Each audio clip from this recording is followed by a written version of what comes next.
Welcome to Wealth Chat, the evening edition. I am Renee, your Kingdom Heirs coach, and this is my daughter, Rashana. Yeah, I wish I had some clapping sound. Finally Right, the agreed to audience. join me on the Wealth. So Yes, glad to hello have you. everyone. And so today we're going to talk about legacy. Rashana is like the fifth generation to real estate investing. Um, She's a student at UC, University of Cincinnati. Currently, she's getting ready to graduate. I'm so excited. And she is also, as I have told you guys, I have a business called R&R Investment. I'm one R and she's the second R, and she's stepping up to take over her partnership role. And also, she's my manager for Kingdom Air. So everyone meet Rashana.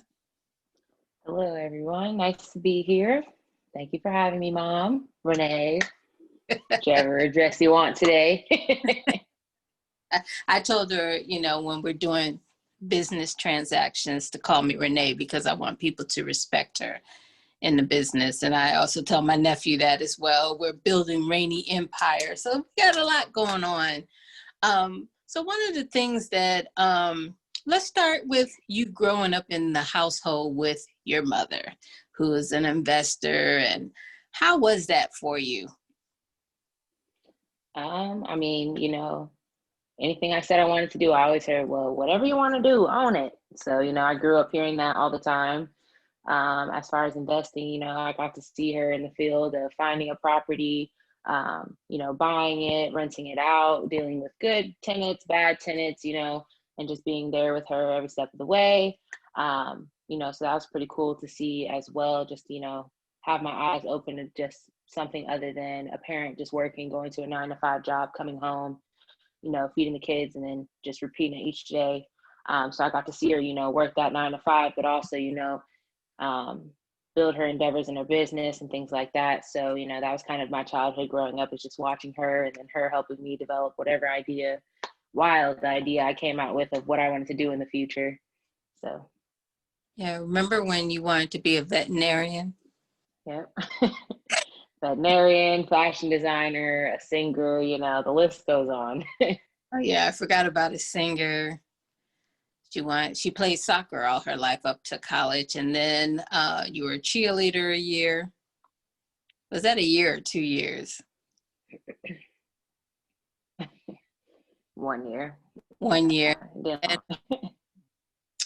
you, like she stated, that I told her I didn't care whatever she chose to do in life. I'm fine with it, but just own the business. So about 10 years old, she wrote her first business plan, which I still have. How old were you when you started the shea butter business? I don't know. Was I in middle school or high school? I can't even remember. I feel like it might have been like started in 8th grade and then kind of progressed from there. Because I remember doing like the trade show, and that was my freshman year of high school. So probably around middle school is where I started that. And she actually was good at it. She had an excellent product. She was building, and then she decided, I don't want to do it anymore.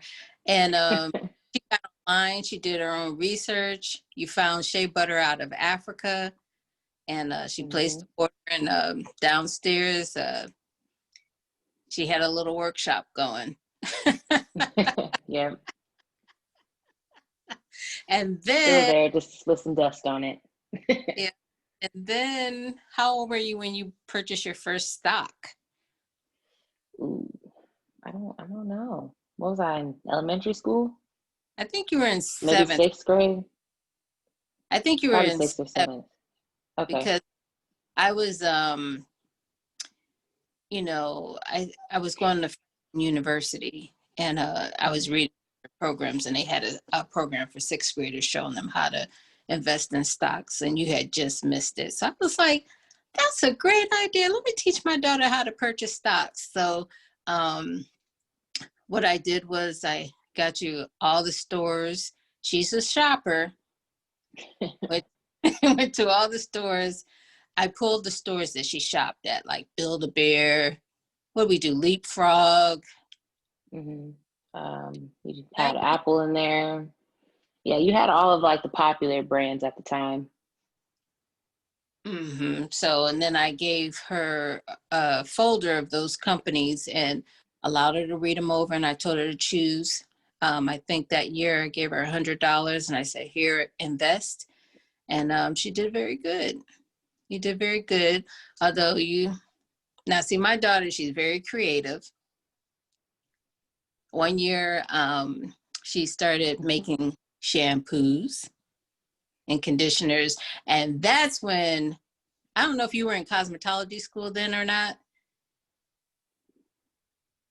but anyway, Wow, I feel like it's so many years ago. It's not I that know long ago, but you made somewhere lip. around there. I mean, she makes products. So then I started, it says train the child in the way that they should go. And so she's very creative and she's very smart.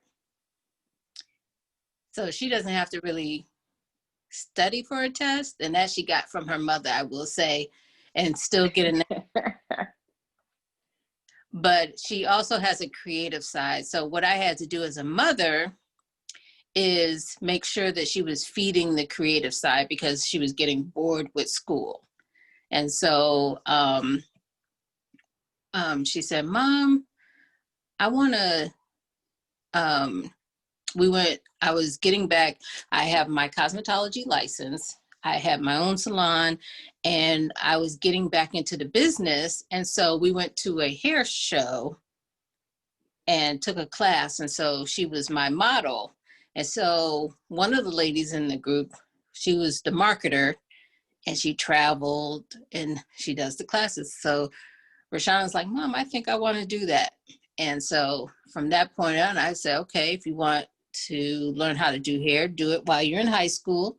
And she did. So when she graduated high school, she also graduated with her license in cosmetology. And then she didn't want to go to college. So we things with my daughter. But very creative. And I told her because she makes, and then when she went to cosmetology school, of course, she did better than I anticipated. I had made some predictions, but she actually excelled at it. But she would, like, I would go in for a pedicure. She didn't like the product. So she would go home and make her own scrubs and go back to school. And then the students were even falling in love with your products too. So, so I think that one day we'll settle down and you create some products and sell it to some major companies. But the sky's the limit, which I've always told you that. I always talk to her in eagle language. When you're in college, I told her she's an eagle. And a lot of times the eagle is up on the mountain by themselves, but but she's going to do great things in life. And so if she works in corporate America, I only have gotten so far in corporate America, but I have some friends that have busted through the glass ceiling. So she knows how to excel every job. Even you were like 15, 16, and they wanted to make you manager of Donato's.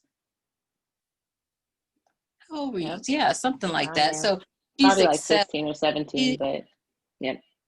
Yeah, she excels in everything that you touch. And so, but she also knows the entrepreneur side, the investing side. So I'm doing all the talking. I'll let you talk a little, Rashana. How is it managing your mother now? Um, it's definitely different, I could say.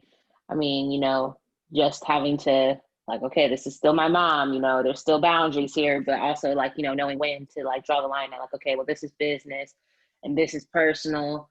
But it's helped me, kind of grow as an individual, and give me like a good starting point of how to manage somebody or an individual or a group, whether, it is my mom or not. Just because of the factor of like, you know, when I do get into the real world, which I mean, I'm in there now, but you know, as I, you know, go post graduation, things like that, just learning to find my voice, and knowing like what I'm capable of, and you know, just acknowledging my knowledge, that I do have, and incorporating that into anything that I put my hands into. But as far as my mom, you know, sometimes it's like, all right, we're butting heads and stuff. And I'm like, all right, mom, but this is the image that you have for yourself and this is how to get there. So, you know, this is what we have to do. And, you know, but we're able to come back together and, you know, get the business done. And it doesn't really like, you know, it doesn't conflict with our mother-daughter relationship, um, with me managing you. So it's been a And positive experience. but I do listen to her. I do take her advice. Um, and when she was going off to college, I knew that she would be in business one day. That was the goal. But I felt that because she's so creative, that marketing would be a good place to start. And then you actually did an internship um, and with the UC Music Festival. And so tell us about that experience. That was a great experience. It definitely kind of helped me as far as guidance of what I want to do post graduation. I mean, not necessarily like I want to throw a music festival now, but I did intern with the Cincinnati Music Festival. I started there as an intern over the summer, just basically helping them answer phones, going to different P&G, Procter and Gamble sites, because they are a sponsor of the show. So just going to different sites and speaking to the employees like, hey, just so you guys know, you get a discount on your tickets. You know, like these are the seats that are still available. Like, have you bought your ticket yet? Or just getting them hyped for the show in general.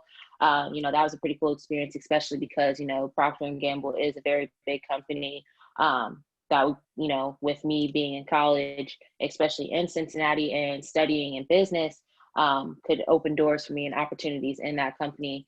But I've always had my mindset on I don't want to really go to the corporate world. So I was like, I'm just going to stay on this side and, you know, make those connections. So if I do decide that I wanted to change my mind, you know, I still have connections with people that I've met through those experiences.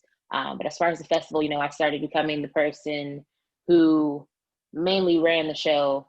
You know, I worked with the production team, so I became their right hand woman, you know, helping them out with anything that they needed, running errands, or you know, as you know, I started having to put in suggestions on ideas that were detrimental to the show, which is kind of like a big deal for me, you know, being young and a college student, and they had so much respect for what I had to say as well, and, you know, as a social media manager for them. And that was definitely a different path, because that's not anything I ever did. I'm not very active on social media. I mean, it's something I use every day, but I'm not the one to be posting and I'm not like an influencer or anything. So, but just learning through that experience and stuff, I definitely gained some knowledge, you know, just did some research on my own to help make sure that I was, you know, on the right track and that I was producing good content for the customer base and stuff so that, you know, they were interested in coming to the show and things like that. Which furthered me into being able to kind of freelance in that area and double dabble with things like that. So it was a cool experience for sure. And you're leaving out the fact that you got to work with some celebs. Right. I definitely, you know, I was in the backstage production area during the show. So my boss basically was like, anything you need, you have to ask her first. So I was kind of like the middleman between me and my boss. So I was talking to getting them everything that they needed, you know, making sure their guests got their tickets, things like that. You know, just, you know, kind of being their right hand man as well, and helping them out so that my boss could focus on what she needed to do.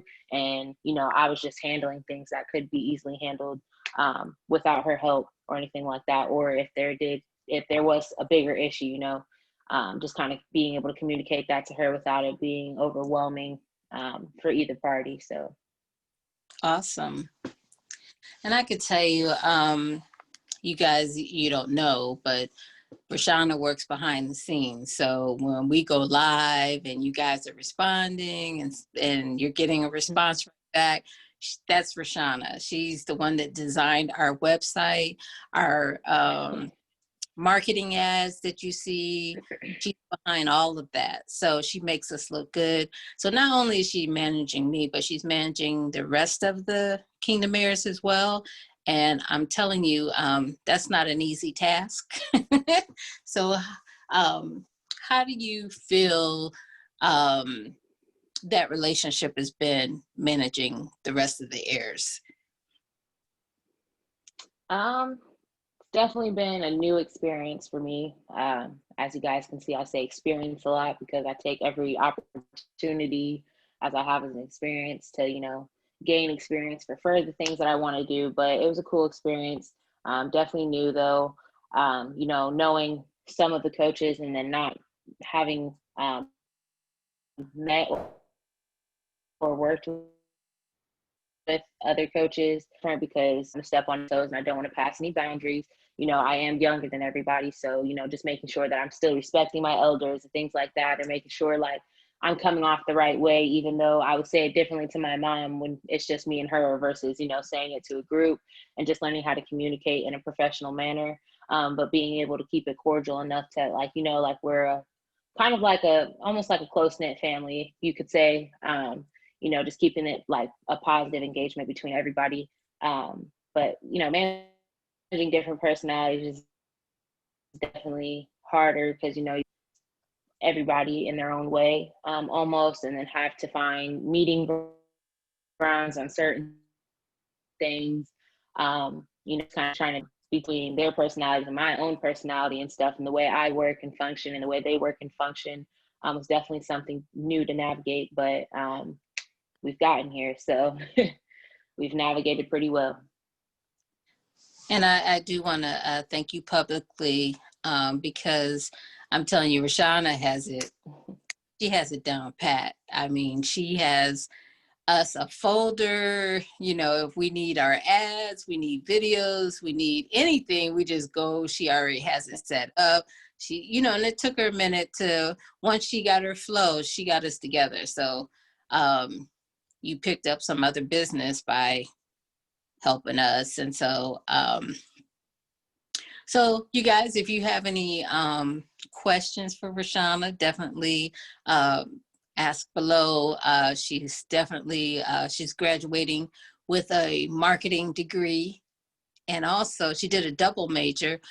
You did also international business. So she's a world traveler already. Tell us some of the places you've been. Other than the places that I went with my mom as a kid, like on cruises and things like that, I've been to Spain. I've been to Africa about 2 different times. It was supposed to be 3, but then Corona came about. But I've been to Spain. I've been supposed to go to Ghana in March, this past March, and yeah, the list continues. Mexico. Is it Jamaica or Bahamas? I know I ask this every time, but I don't remember which one. Bahamas. Okay, there we go. Yep. So, yeah, and then, different states, of course. And she plans to do business internationally. So, hey, y'all. Thank you so much for joining us. Thank you, Rashana. I'm telling you, this is an opportunity, just to drag her on here. She was like, no, mommy, no. She kept putting it off. And but as that you made it. And so, if you have questions for Rashana about marketing, like I said, she's worked with celebrities. And then too, like I said, raising her, I can remember when she met her first celebrity. She was starstruck. Fun fact, she was starstruck. She was like, oh, Mom, I want to, she had a favorite rapper, and they happened to, his manager and I worked together. And so he brought him to our church one day. And so I go get Rashana. I was like, Rashana, here's so-and-so. Rashana just was standing there frozen. The guy was like, well, hi, how you doing? Trying to engage her in the conversation. She ran away, came back with a group of her friends, like, my mom just introduced me. So you've been meeting celebrities ever since then. And so I think that's why you did so well on the job that you had. that wasn't your first rodeo, but you know, let your kids know that the sky's the limit. There's no limitations. Support them in their dreams. And as we listed, there's a lot of things that whatever she wanted to do, I made sure that she was exposed to it. She wanted to be a billionaire. I said, okay, well, mommy will get you to a millionaire status and you have to take it from there. And so she's always, you know, was like that from a child. And so what I did was introduce her to children that were millionaires. And so once she knew it was a possibility, you know, the sky's the limit. So we're going to say goodbye for now and thank you for joining us. Bye. Thank you for having me. Bye, everyone.